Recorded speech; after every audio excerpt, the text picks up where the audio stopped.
Hello बेटा, hello students. तो क्या कर रहे थे हम लोग? लास्ट पार्ट में हमने क्या किया है कि भाई जो क्वेश्चन मैंने कराया है बड़ा सिंपल सा सवाल था, लेकिन उसमें ना काफी सारी अलग अलग चीजें दी गई थी, तो वो तुम्हें समझ में आनी चाहिए। एक तो उसमें दे रखा था परसेंटेज प्योरिटी। हो सकता है जो तुम रिएक्टेंट ले रहे हो वो पूरा प्योर नहीं ले पा रहे हो। भाई रिएक्शन तुम कराई, तुमने रिएक्टेंट से प्रोडक्ट बनाया, ए से बी बनाया, लेकिन ए जो तुमने लिया है वो 500 ग्राम ले लिया। ए जो है तुमने कहा कितने ग्राम ले लिया? 500 ग्राम। लेकिन वो 500 ग्राम ए नहीं है, उस 500 ग्राम में इंप्योरिटीज भी शामिल है। तो बेटा रिएक्शन तो सिर्फ कौन करेगा? ए ही करेगा। मान लिया 500 ग्राम ए में क्वेश्चन कह दे प्योर जो है वो सिर्फ 50% है।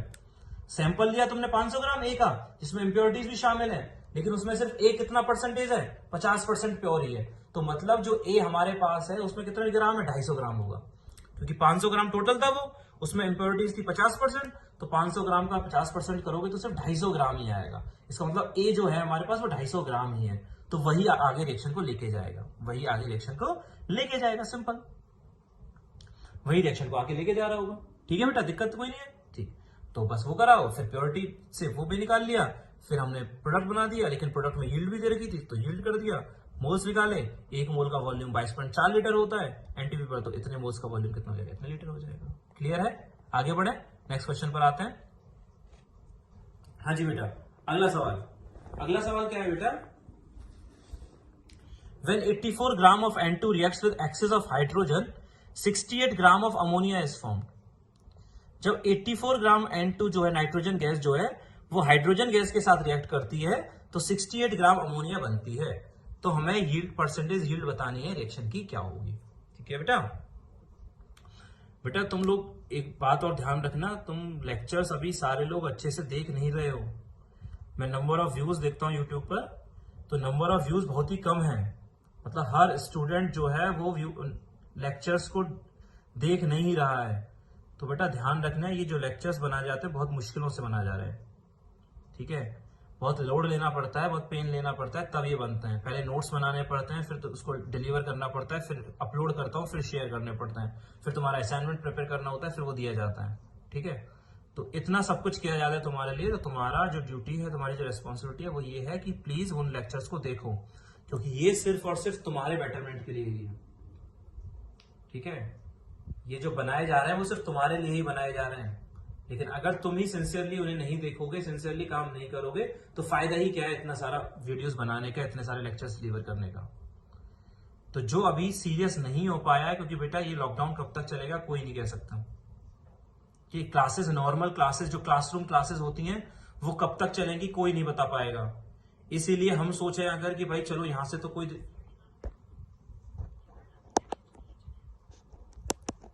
हम ये सोचें कि क्लासेस में कर लेंगे, क्लासेस जब रेगुलर स्टार्ट होंगी तब पढ़ेंगे, तो बेटा वो बहुत गलत सोच रहे हो, क्योंकि रेगुलर क्लासेस कब चालू होंगी कोई नहीं कह सकता। ठीक है? और मेरे को नहीं लगता कि अगर तुम यहां से पढ़ना चाहोगे, जो हम लोग लेक्चर्स डिलीवर कर रहे हैं इनसे अगर पढ़ना चाह रहे हो, तो इसमें कोई भी दिक्कत आ रही होगी, क्योंकि प्रॉपर लेक्चर नोट्स आराम से पूरे वीडियोस मिल जाते हैं, जिसमें बिल्कुल प्रॉपरली, बहुत धीरे धीरे, बहुत आराम से तुम्हें सब कुछ समझाया जाता है। नोट्स भी दे दिए जाते हैं कि आराम से, तो मैं तो नोट्स भी डिलीवर कर देता हूँ कि भाई नोट्स चलो देना, कॉपी में लिख लेना। ठीक है? असाइनमेंट भी सॉल्यूशन बना के भेज देता हूँ। तो कोई ऐसी चीज है और फिर भी डाउट होता है तो व्हाट्सएप तो है ही है, वहां तुम पूछ भी सकते हो। तो कोई ऐसी दिक्कत नहीं आ रही होगी जिससे पढ़ाई में कोई डिफिकल्टी हो। ठीक है? तो प्लीज वीडियोस देखो, प्लीज लेक्चर्स को अच्छे से देखो, काम करो, जो काम दिया जा रहा है बहुत जरूरी है बेटा, ध्यान रखना, बहुत ज्यादा जरूरी है। अगर तुम प्रॉपरली काम नहीं करोगे तो दिक्कत होगी। ठीक है? सिंसियरली आज से ही लग जाओ, जो जिससे अभी तक सीरियस, जो अभी सीरियस नहीं हुआ है वो आज से हो जाए, क्योंकि पढ़ाई तो करनी बनती है। अभी तुम्हारे पास ना तो कहीं जाना होता है, सिर्फ घर में बैठा रहना होता है, तो इससे अच्छा ऑप्शन, इससे अच्छा टाइम नहीं मिलेगा तुम्हें पढ़ाई करने के लिए। ठीक है? ध्यान रखना। 10 से अब आगे बढ़ गए हो, 10th में तुमने चाहे कितना ही किया हो, 10th में चाहे तुमने कोई सा एग्जाम क्वालिफाई किया हो, 10th में तुम चाहे कुछ कैसे ही करके आए हो, ध्यान रखना 10th में तुमने चाहे कोई बड़े से बड़ा एग्जाम एनटीएससी जो है वो भी तुमने क्यों ना क्लियर किया हो, कुछ भी हो, लेकिन उसके बेसिस पर हम सोचें कि भाई उसके बेसिस पर आईआईटी हो जाएगी, तो बहुत गलत सोच रहे हो। NTSC and IIT are very different thing. NTSC जो है बहुत ही छोटी सी चीज हो जाती है आईआईटी के सामने। हमने तो जो बच्चा ये भी सोच रहा है कि भाई मैं एनटीएससी क्वालिफाइड हूं तो मैं तो कर ही लूंगा, तो बहुत गलत सोच रहा है। एनटीएससी में और आईआईटी में बहुत जमीन आसमान का फर्क है। एनटीएससी का लेवल अगर 1 है तो आईआईटी का लेवल 1000 है, ध्यान रखना। तो वहां तक पहुंचने के लिए मेहनत ही एक ऑप्शन है, मेहनत करनी पड़ेगी। ठीक है, एनटीएससी का रिजल्ट क्या आया क्या नहीं आया, तुमने क्वालिफाई किया, बहुत ही अच्छे, बहुत पढ़ाई की होगी, सभी क्वालिफाई हुआ है ना। लेकिन एनटीएससी के बेसिस पर कोई आईआईटीएन नहीं बनेगा। तो एनटीएससी जो है वो तो ठीक है, कर लिया।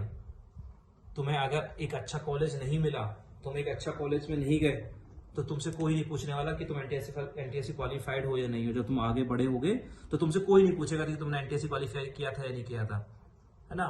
और किया था तो कुछ कोई नहीं उसको वैल्यू भी नहीं देगा कि भाई क्वालिफाई हुए थे नहीं हुए थे।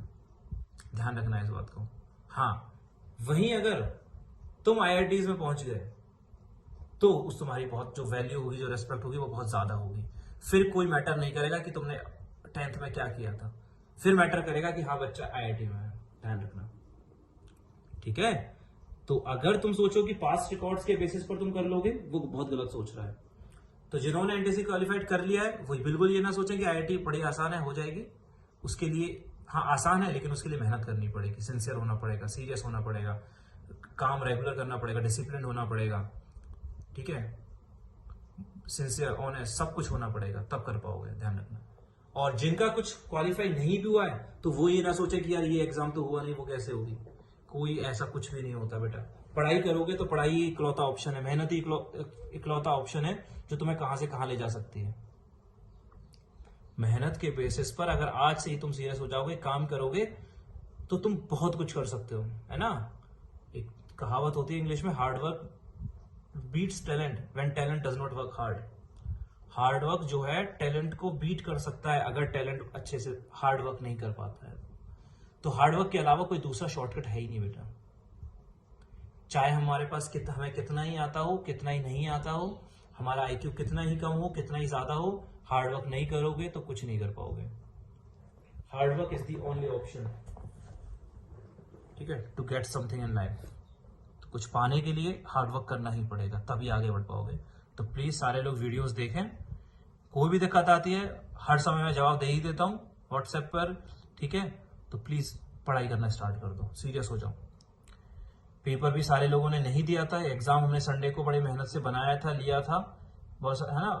तो लेकिन सारे बच्चे उसमें भी सीरियस नहीं थे कि भाई पेपर दिया जाए। तो आगे से ये मत करना, अगला एग्जाम हो तो प्लीज सीरियस होना, ठीक है। चलो आगे बढ़ते हैं, ठीक है ना बेटा। पढ़ाई करना, पढ़ाई के अलावा कोई भी ऑप्शन नहीं होता है, पढ़ाई ही इकलौता एक ऑप्शन होता है। तो ध्यान रखना बेटा, ठीक है। चलो कोई नहीं, आगे बढ़ते हैं। क्या क्वेश्चन दिया है? When 84 gram of nitrogen reacts with excess of hydrogen, 68 gram of ammonia is found. Calculate percentage yield of the reaction. जब 84 gram nitrogen excess of hydrogen के साथ रिएक्ट करती है तो इतना अमोनिया बनता है। तो बेटा पहले सबसे पहला काम तो होगा रिएक्शन लिखना, N2 plus H2 gives NH3। जब नाइट्रोजन और हाइड्रोजन गैस आपस में रिएक्ट करती है तो अमोनिया गैस बनती है। नाइट्रोजन और हाइड्रोजन गैस रिएक्ट करेंगी, कौन सी गैस बनेगी? Ammonia. N2 plus 3H2 gives 2NH3। ठीक है, बैलेंस कर दिया मैंने। N2 कितने ग्राम है बेटा? नाइट्रोजन गैस है 84 ग्राम, नाइट्रोजन गैस है 84 ग्राम, और ये हाइड्रोजन गैस क्या है? एक्सेस में है। हाइड्रोजन गैस क्या है? एक्सेस में। बेटा एक से ज्यादा रिएक्टेंट है तो हम लिमिटिंग रिएजेंट निकालते हैं ना, लेकिन लिमिटिंग रिएजेंट के लिए इसके मोल्स तो दे ही नहीं रखे, नहीं दे रखे ना भाई। जब एक से ज्यादा रिएक्टेंट होते हैं तो हम क्या करते हैं, हम ये देखते हैं कि भाई किस रिएक्टेंट के अकॉर्डिंग प्रोडक्ट बना है, तो उसके अकॉर्डिंग बनाते हैं जो रिएक्शन में पहले खत्म होता है, मतलब एलआर के अकॉर्डिंग बनाते हैं। एलआर निकालने के लिए मोल्स अपॉन कोफिशिएंट करना पड़ता है, लेकिन इसके मोल्स तो दे ही नहीं रखे क्योंकि जरूरत भी नहीं। एक टर्म दे दिया उसने, किस में है? एक्सिस में है। एक्सिस में है, इसका मीनिंग क्या है कि भाई ये बहुत ज्यादा है, ये बहुत ज्यादा है, तो मतलब खत्म कौन होगा? N2 ही खत्म होगा बेटा। ये एक्सिस में मतलब ये बहुत ज्यादा है। एक्सिस भी दे सकता है, लिखा हो सकता है कि react with sufficient amount of hydrogen. Sufficient का मतलब भी क्या है कि भाई जितना जरूरत है उतना ले लिया है मैंने, सफिशिएंट है मेरे पास, मतलब इसकी कमी नहीं पड़ेगी। हाइड्रोजन गैस की कमी नहीं होगी कि भाई वो खत्म हो जाए, कमी की होगी तो किसकी होगी? इसकी होगी। तो एलआर ये नहीं है, एलआर ये है, क्योंकि ये तो ज्यादा दे रखा है, तो ये बहुत ज्यादा है तो ये खत्म नहीं होगा, तो ये खत्म होगा तो ये एलआर है। तो हम अमोनिया किसके अकॉर्डिंग बनाएंगे? N2 के अकॉर्डिंग बनाएंगे। ये कितने ग्राम दे रखा है? 84 ग्राम। कितने ग्राम दे रखा है? 84 ग्राम। ग्राम से काम चलता नहीं है, मोल्स निकालने पड़ते हैं, तो 84/28 कितने मोल्स आ गए बेटा? 84/28 कितने मोल्स आ गए बेटा? 3 मोल आ गए। ठीक है, गिवन मास अपॉन मोलर मास, तो मोल्स आ गए 3। अब चेक कर लो, 1 मोल से कितना बनता है बेटा? 2 मोल। 1 मोल से बनता है 2 मोल, दिख रहा है ना? 1 मोल से 2 मोल, तो मैं लिख दे रहा हूं यहां पर 1 मोल N2 से बनता है 2 मोल NH3। 1 मोल N2 से बनता है 2 मोल NH3, दिख रहा होगा। 1 मोल से बनता है 2 मोल, मोल कितने बेटा? 3। तो 1 से बनता है 2, तो 3 मोल N2 से कितना बनेगा? 3 मोल N2 से बनेगा 6 मोल NH3। 1 से बनता है 2, तो 3 से कितना बनेगा? 6। 1 मोल से 2 मोल, तो 3 मोल से 6 मोल। 1 मोल से 2 मोल, तो 3 मोल से 6 मोल, और 6 मोल मास निकालना है। 6 × 17 कितने ग्राम? 102 ग्राम। ठीक है बेटा, 1 मोल से बनता है 2 मोल, तो 3 मोल से बनेगा 6 मोल। अगर अमोनिया का मास चाहिए तुम्हें, तो मास आ जाएगा 6 × मोलर मास। मोलर मास है 17, तो 17 × 6 102 ग्राम। तो अमोनिया जो बनना है वो 102 ग्राम बनना है। लेकिन क्वेश्चन में क्या दे रखा है? अमोनिया जो बना है वो सिर्फ कितना बना है? 68 ग्राम बना है। लेकिन हमारे क्वेश्चन के अकॉर्डिंग तो कितना बनना चाहिए था? 102 ग्राम। भाई हमने जो सॉल्व किया थ्योरेटिकली, तो अमोनिया बनना चाहिए था 102 ग्राम, लेकिन बना सिर्फ कितने ग्राम है? 68 ग्राम। बनना चाहिए था 102 ग्राम, बना सिर्फ कितना है? 68 ग्राम। तो बताओ यील्ड कितनी होगी रिएक्शन की? तो मैंने फॉर्मूला लिखा है, तो हुआ है तुम्हें, तो वो फॉर्मूला अप्लाई कर लेंगे। वो फॉर्मूला अप्लाई कर लेंगे बेटा, मैं यही कर लेता हूं इसको। हाँ, वो फॉर्मूला अप्लाई कर लेंगे। कैसे? परसेंटेज यील्ड कैसे आएगा बेटा? Percentage yield is equal to, हाँ जी, परसेंटेज यील्ड कैसे आएगा? 1 मोल से बनता है 2 मोल, 3 से 6 मोल, 102 ग्राम। बनना चाहिए था 102 ग्राम, लेकिन बना सिर्फ कितना? 68 ग्राम। तो यील्ड कितनी आई? कितना बना? 68। कितना बनना चाहिए था? 102 × 100। एक्चुअल अमाउंट ऑफ प्रोडक्ट, कि भाई एक्चुअल में कितना बना, upon theoretical amount of product, कि भाई कितना बनना चाहिए था। तो बना कितना? 68। बनना कितना चाहिए था? 102। एक्चुअल 68 ग्राम बना है, क्योंकि क्वेश्चन ने दिया है। थ्योरेटिकली कितना बनना चाहिए था? 102। तो 68/102 × 100। 17 से काट दो, 17 × 4 68, तो 400/6। 200/3%। कितना परसेंट? 200/3 मतलब 66.66%। कितने परसेंट यील्ड आ गई बेटा? 66.66%। पहले मैंने क्या निकाला भाई? प्रोडक्ट बनना कितना चाहिए, तो बनना चाहिए 102 ग्राम, लेकिन बना कितना है? 68 ग्राम। तो कितना एक्चुअल में बना? Actual amount upon theoretical × 100। यहां से कितना परसेंट यील्ड आ गई है बेटा? 66.66% यील्ड आ गई है बेटा। ठीक है, कोई दिक्कत नहीं। आगे बढ़ते हैं, नेक्स्ट क्वेश्चन पे जाते हैं। आगे क्वेश्चन क्या है, एक और ले लेते हैं। ए से क्या बन रहा है बेटा? बी बन रहा है। ए से बन रहा है बी। अब ए से अगर बी बन रहा है 5B, कितना प्योर है बेटा? 40%। तो वो मैंने एक दूसरा सवाल दे दिया वैसा ही। 40% प्योर है, यील्ड है 60%। बताना है बी कितना बनेगा। ए कितना ले रखा है? ये जो इम्प्योर सैंपल ले रखा है वो कितना ले रखा है? 10 मोल ले रखा है। 10 मोल का मतलब प्योर सिर्फ कितना होगा? 10 का कितना करना पड़ेगा? 40%, यानी कितने मोल? 4 मोल। मतलब ए तुम्हारे पास 10 मोल नहीं है, ए तुम्हारे पास सिर्फ कितना है? 4 मोल है। क्यों है 4 मोल? क्योंकि 10 मोल तो इम्प्योर था, उसमें प्योरिटी सिर्फ कितनी थी? 40% थी। 10 मोल तो इम्प्योर था, हाँ, उसमें 40% प्योरिटी थी। तो 10 मोल का 40% किया तो कितने मोल आ गए? 4 मोल आ गए। मतलब ए है तुम्हारे पास 4 मोल। तो बी कितना बनेगा? 1 मोल ए से कितने मोल बी बनता है? रिएक्शन को देख के पता लगा लोगे। 1 मोल ए से कितना बनता है? 5 मोल। 1 से बनता है 5, 1 से बनता है 5, तो 4 मोल से कितना बनेगा? 1 मोल से बनता है 5 मोल, तो 4 मोल से कितना बनेगा? 20 मोल। 1 मोल से बनता है, 1 से बनता है 5, तो 4 से कितना बनेगा? 20 मोल। ठीक है, लेकिन क्या 20 बनेगा या नहीं बनेगा? नहीं बनेगा। क्यों? क्योंकि यील्ड सिर्फ कितनी है? 60%। बनना चाहिए 20 मोल, लेकिन 20 का सिर्फ कितना बनेगा? 60% ही बनेगा। तो 20 का मेरे को क्या करना पड़ेगा? 60% भी करना पड़ेगा। कितना आ जाएगा बेटा? ये 12 मोल आ जाएगा। तो हमारा आंसर जो होगा वो होगा 12 मोल। समझे? अरे भैया 1 से बनता है 5, 1 मोल से बनता है 5 मोल, 1 मोल से बनता है 5 मोल। ठीक है, तो 4 मोल से कितना बनेगा? 20 मोल। लेकिन 20 मोल तो तब बनता है अगर यहां कुछ नहीं दे रखा होता। यहाँ कुछ नहीं दे रखा मान लिया, इसका मतलब 1 से 5 तो 4 से 20, आंसर 20 मोल हो जाता। लेकिन क्या दे रखा है यहाँ पर 60% दे रखा है, इसका मतलब जितना बनना चाहिए, यानी बनना चाहिए 20, उसका बनेगा सिर्फ कितना 60%, यानी 12 मोल बनेगा। शायद आप समझ गए होंगे यील्ड क्या कॉन्सेप्ट है। ठीक है, आगे एक सवाल, एक तरीके का नया सवाल और करते हैं। क्वेश्चन क्या है, calculate percentage loss in mass on heating KClO3। मेरे को बताना है जब हीट करोगे KClO3 को तो कितना मास लॉस होगा, उसका परसेंटेज बताना है। ठीक है, परसेंटेज बताना है कितने मास लॉस हो जाएगा, कितना परसेंट मास लॉस होगा। अरे बेटा हमने तो एक लॉ पढ़ा था ना, law of conservation of mass. हमने तो एक लॉ पढ़ा था जो ये कहता था कि मास इज ऑलवेज कंजर्व्ड, कि mass can neither be created nor be destroyed. Mass ना तो खत्म होता है ना बनता है, मतलब मास तो लॉस होना नहीं चाहिए। लेकिन इस सवाल में तो इसने उल्टा सीधा कुछ पूछ लिया। सवाल ने तो क्या पूछ लिया कि भाई कितना मास लॉस होगा उसका परसेंटेज निकालो। तो मास लॉस क्यों होना चाहिए, क्योंकि बेटा अगर मान लिया एक ऐसी रिएक्शन हो रही है जिसमें गैस बन रही हो, और मान लिया उस रिएक्शन को तुम ओपन कंटेनर में करा रहे हो, एक रिएक्शन हो रही है जिससे तुम ओपन कंटेनर में करा रहे हो, और उस रिएक्शन में अगर मान लिया कोई गैस बन गई, तो बेटा गैस तो जैसे ही बनेगी वो बाहर निकल जाएगी ना कंटेनर के। गैस बनेगी तो मास क्या हो जाएगा, गैस बनेगी तो गैस बाहर निकलेगी, और मान लिया 100 ग्राम गैस बाहर निकल गई, 20 ग्राम गैस बाहर निकल गई कंटेनर से, तो उस कंटेनर का मास 20 ग्राम तो कम हो ही जाएगा ना। एक कंटेनर के अंदर 20 ग्राम गैस है, मान लिया एक कंटेनर के अंदर ढक्कन में लगाया हुआ है 20 ग्राम गैस है, तुम ढक्कन खोलोगे तो 20 ग्राम गैस क्या होगी, मान लिया अगर बाहर निकल गई तो वही कंटेनर का मास तो कम हो ही गया ना। तो ऑब्वियसली मास अगर लॉस होता है तो वो किसकी वजह से होता है सर, गैस की वजह से होता है। जब भी मास लॉस होता है तो वो किसकी वजह से होता है, गैस की वजह से होता है। समझे, अगर कंटेनर में गैस बनी 50 ग्राम तो 50 ग्राम गैस निकलेगी तो 50 ग्राम वेट लॉस हो जाएगा। ये सब बात क्लियर है, शायद क्लियर है। ठीक है, तो जब भी लॉस निकाला करो मास में लॉस निकाला करो तो मास किसका निकाल लिया करो, गैस का। अगर ये ऑक्सीजन गैस इस मेरे को तो नहीं पता कितने ग्राम बनेगी, अभी मैं करूंगा। अगर इस रिएक्शन में 20 ग्राम गैस बन गई होगी तो लॉस मास में लॉस कितना आएगा, 20 ग्राम आ जाएगा। अगर इस रिएक्शन में 50 ग्राम गैस बनी होगी तो कितना वेट लॉस होगा, 50 ग्राम वेट लॉस होगा, क्योंकि जो गैस बनेगी वही बाहर निकलेगी, सॉलिड तो बाहर निकलेगा नहीं। तो जो वेट लॉस होता है वो किसकी वजह से होता है, गैस की वजह से होता है। तो अगर गैस 100 ग्राम बनी है तो 100 ग्राम का लॉस हो रहा है।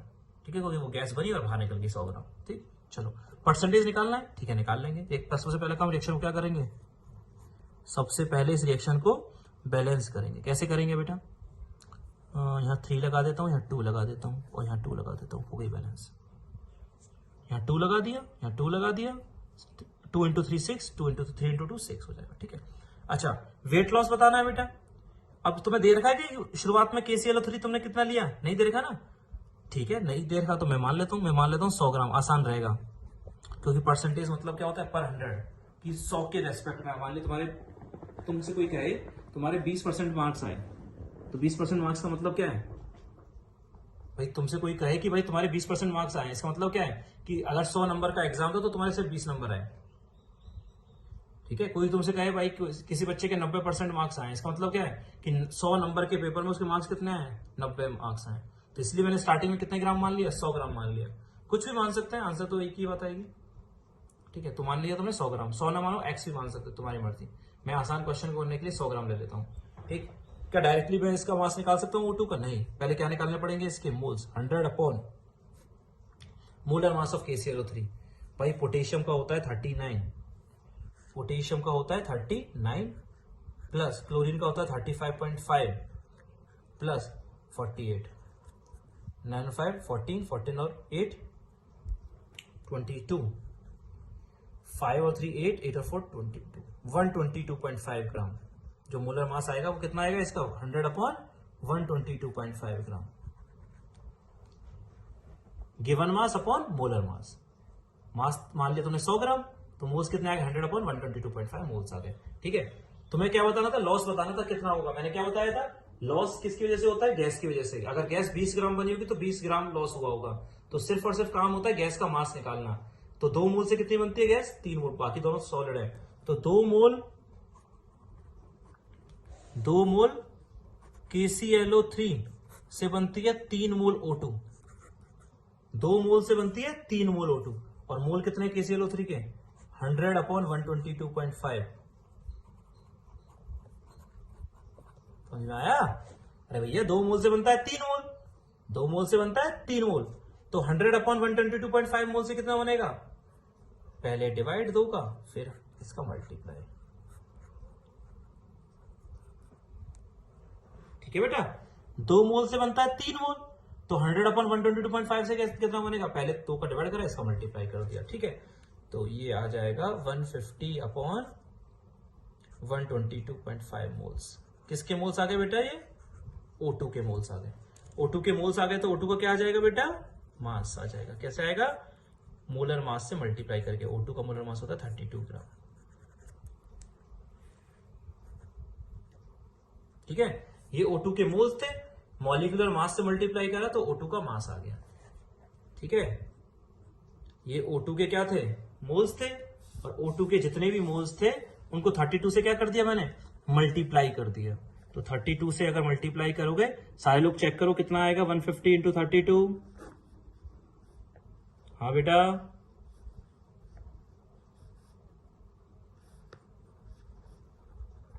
ये आएगा 4800 अपॉन 122.5।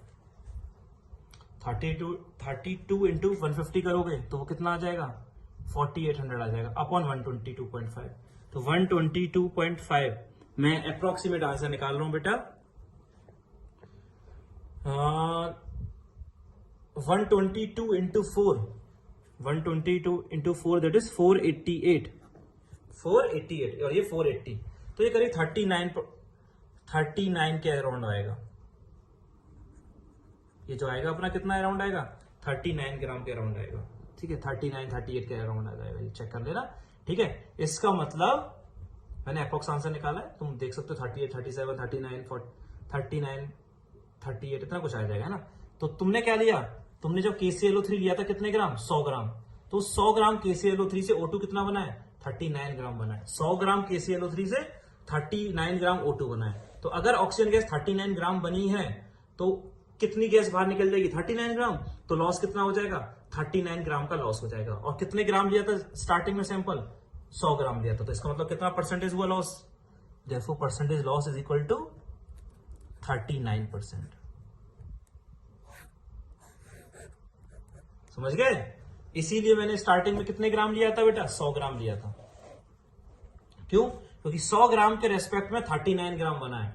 मतलब अगर तुमने स्टार्टिंग में 100 ग्राम लिया है और गैस 39 ग्राम बाहर निकल जाती है तो कितना परसेंटेज लॉस हुआ, 39% लॉस हुआ। ठीक है, अगर यहां 200 लेते ना तुम तो ऑब्वियसली ये कितना आ जाता, 78 आ जाता। ये 200 ग्राम लेते तो ये 78 आ जाता, तो भी फिर परसेंट कितना होता, 78 अपॉन 200 इंटू 100 यानी कितना परसेंट, 39%। वो तो एक ही बात है। इसीलिए इतना कुछ ना करने के लिए मैंने सैंपल कितने ग्राम ले लिया, 100 ग्राम सैंपल ले लिया। 100 ग्राम सैंपल में 39 ग्राम ऑक्सीजन गैस बनी। मैंने क्या बताया इस सवाल में, इस सवाल में तुम्हें क्या समझ में आया कि अगर किसी सवाल में परसेंटेज लॉस पूछे कि भाई कितना लॉस हुआ है मास का, तो मास का लॉस सिर्फ गैस की वजह से होता है, गैस बनती होगी, गैस बाहर निकलती होगी, तो सिर्फ और सिर्फ काम होता है गैस का मास निकाल लेना। तो तुमने 100 ग्राम लिया, उसके रेस्पेक्ट में गैस आ गई 39 ग्राम, इसका मतलब 39 ग्राम गैस बाहर निकल रही है, मतलब कितना वेट लॉस हो रहा है, 39% वेट लॉस हो रहा है। ठीक है बेटा, इसका असाइनमेंट मैं दूंगा, कर लेना बेटा। Thank you.